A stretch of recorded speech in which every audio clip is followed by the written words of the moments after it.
News Maharashtra K9 आवाज जनतेचा।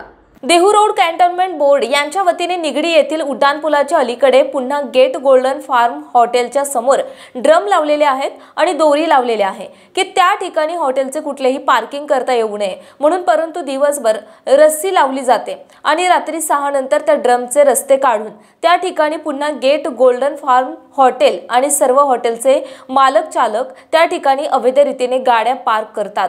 अनेकदा त्या ठिकाणी अपघात झालेले आहेत, तरी पण सुद्धा त्या ठिकाणी अवैध रीतीने पार्किंग केली जाते।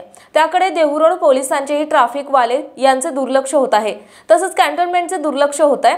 एवढा खर्च करूनही त्या ठिकाणी बॅरिगेट लावले आहेत, तरी सुद्धा त्या ठिकाणी हॉटेलचे सिक्युरिटी गार्ड, हॉटेलचे मॅनेजर हे स्वतः थांबून ते रश्शी बाजूला करतात आणि त्या ठिकाणी कार पार्किंग अवैध रीतीने केली जाते।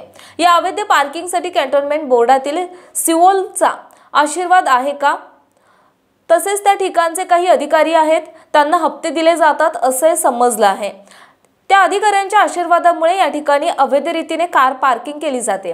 त्याकडे कॅन्टोन्मेंट दुर्लक्ष कसे काय होत आहे? एवढे खर्च करून त्या ठिकाणी ड्रम्स लावले आहेत, रस्ते बांधले आहेत की गाड्या त्या ठिकाणी पार्किंग करू नये म्हणून, परंतु दिवसभर त्याचे नियम पाळले जातात आणि सायंकाळी 6 नंतर मात्र हे नियम धाब्यावर बसवले जातात।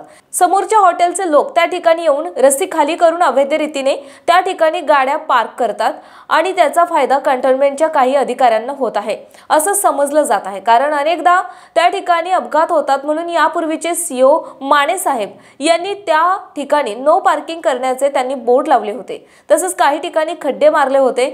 हे त्या ठिकाणी अवैध रीतीने पार्किंग होऊ नये आणि अपघात घडू नये, परंतु माने साहेब यांची बदली झाली आणि नवीन सीओ मॅडम आल्यात, त्यांचे याकडे दुर्लक्ष होत आहे आणि त्यांच्या हाताखालचे काही अधिकारी त्यांना दुर्लक्ष करण्यास भाग पाडतायत असं दिसून येत आहे। परंतु काही अधिकाऱ्यांना बोर्डातील त्यांना हप्ते दिले जात आहेत असं त्या ठिकाणी हॉटेल चालकांकडून कळालं आहे, कारण त्याशिवाय बिनधास्तपणे रस्सी खाली करून गाड्या पार्किंग करता येणार नाही। त्याचे वॉचमन या ठिकाणी उभा केले जातात। मग संध्याकाळच्या वेळेस कॅन्टोन्मेंट बोर्डाचे लोक हे गस्त का घालत नाहीत आणि त्या पार्किंग हटवत का नाहीत?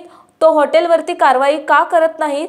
याचा अर्थ काय? नागरिकांकडे बोललं जाते की पुन्हा गेट गोल्डन फार्म आणि इतर ते हॉटेलवरती केव्हा कारवाई करणार आहात? ते रस्त्यालगत गाड्या उभ्या असतात, दुर्लक्ष कसं काय करत आहेत? हा नागरिकांसमोर प्रश्नचिन्ह उभा राहिलाय। न्यूज महाराष्ट्र K9च्या वतीने आम्हाला नागरिकांच्या तक्रारी आल्याच्या नंतर आम्ही प्रत्यक्षात जाऊन पाहिलं तर त्या ठिकाणी रस्सी खाली करून सिक्युरिटी गार्ड गाड्या पार्किंग करत होता। आम्ही स्वतः पाहिलं आणि आमच्या कॅमेरामध्ये कैदही केलं आणि आम्ही ज्या वेळेस गेले असता ताबडतोब त्या ठिकाणी गाड्या हलवण्याचं काम हॉटेल चालकांकडून केलं जात आहे। पुन्हा दुसऱ्या दिवशी जसे ती परिस्थिती, म्हणजे याचा अर्थ या पार्किंगसाठी कॅन्टोन्मेंट बोर्डाच्या काही अधिकाऱ्यांचा यामध्ये मोठा सहभाग आहे हे दिसून येत आहे। तरी लवकरच त्या अधिकाऱ्यांचं नाव, भ्रष्ट अधिकाऱ्यांचं नाव आम्ही न्यूज महाराष्ट्र K9च्या वतीने जनतेच्या समोर आणणार आहोत। या भागात झालेले अपघात हे कॅन्टोन्मेंट बोर्ड कसं काय विसरत आहे? अनेकांना आपले प्राण देते गमवावे लागत आहेत। या हॉटेलच्यामुळे अनेक गाड्या त्या ठिकाणी अपघात होतात।